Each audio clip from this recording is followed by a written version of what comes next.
Welcome back into Talking Fitchburg. Joining me this morning from downstairs, downstairs, Lieutenant Chad Breglin, Fitchburg Police Department. Chad, how you doing? I'm well. How are you today? You know, I'm doing pretty good.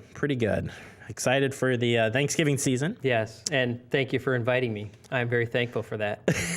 Me too. I'm thankful for a lot of things, but we're definitely thankful to have you back on the show. Lots to get to today. It's been a month on a lot of different pieces, but a special note, and that is Chief Tom Blatter retires after a gazillion years of being here, and I'm saying that in a great way because it's very impressive. So give us the lowdown. Yeah. So after a 40-plus year career with the City of Fitchburg, Chief Tom Blatter retired, and his last day in office was November 10th. We had a reception for him, obviously to honor his service to the city. And of those 40-plus years, the last 17-plus years were Chief of Police. So he's definitely seen a number of changes in 40 years, and definitely in the last 17 as police chief as well. So it's been a great career for him. We'll miss his guidance, his leadership, a lot of the things that he saw implemented in the police department. I'm sure will continue on in one way, shape, or form. And we wish him the best of luck in his retirement. And it's well-earned retirement.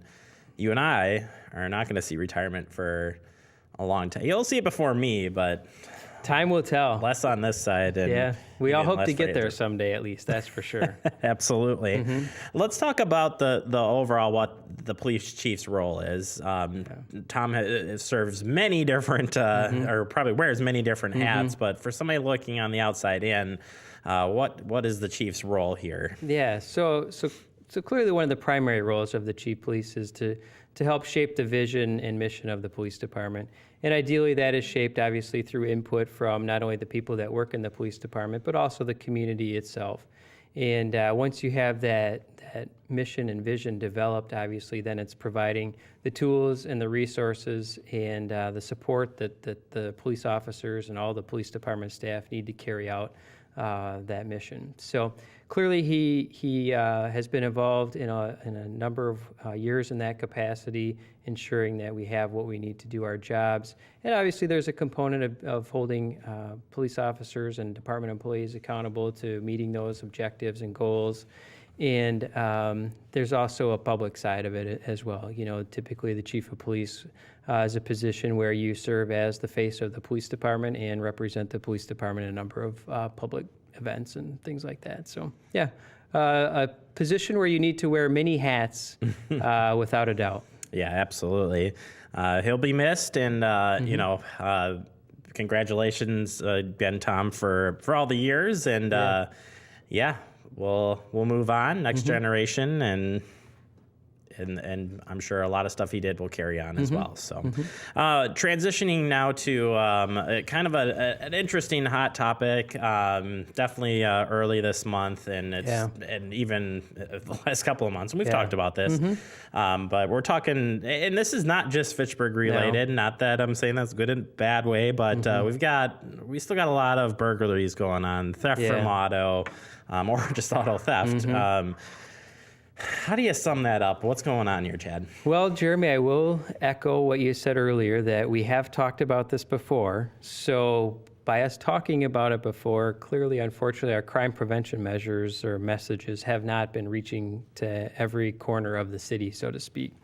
So we have been continuing to have a very notable number of thefts of cars themselves, thefts from autos, burglaries or entries into garages and homes. And in the vast, vast majority of those cases, they are preventable situations. People need to really take good crime prevention measures. I can't stress that enough. Lock your car. Don't put any valuables in it. Take and lock your door to your garage, and lock the door from your house to your garage. Keep your doors, windows closed when you're not at home and locked. It's just, there are just so many things that could be done to stop this from happening. And we've been fortunate that nobody has been hurt when anybody's entered a garage or a home.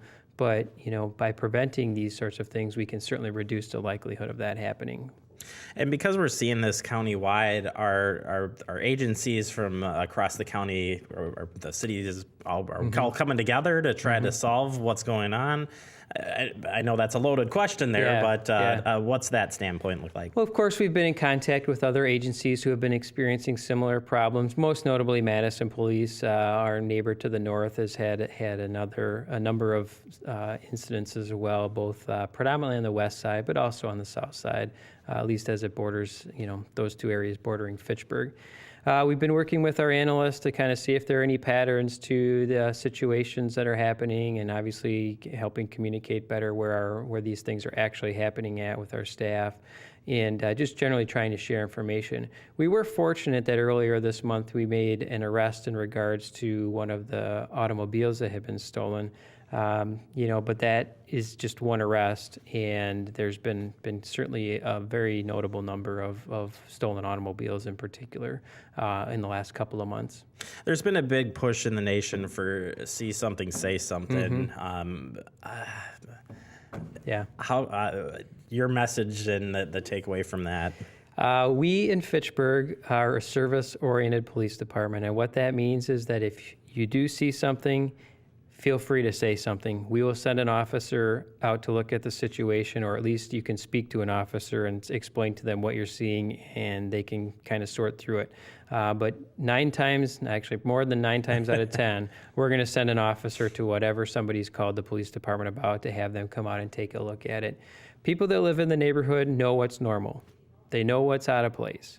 And if something is out of place, they should call us, and we'll be happy to come out and take a look at it. And maybe there is nothing with it, or maybe it is related to what's been going on. You just don't know.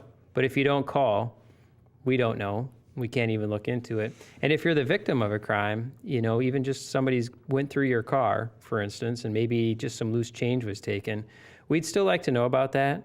There may not be a lot we are able to do with it from an investigative standpoint, perhaps, but it does at least help us identify patterns, trends, and understand where crime or criminal activity may be moving.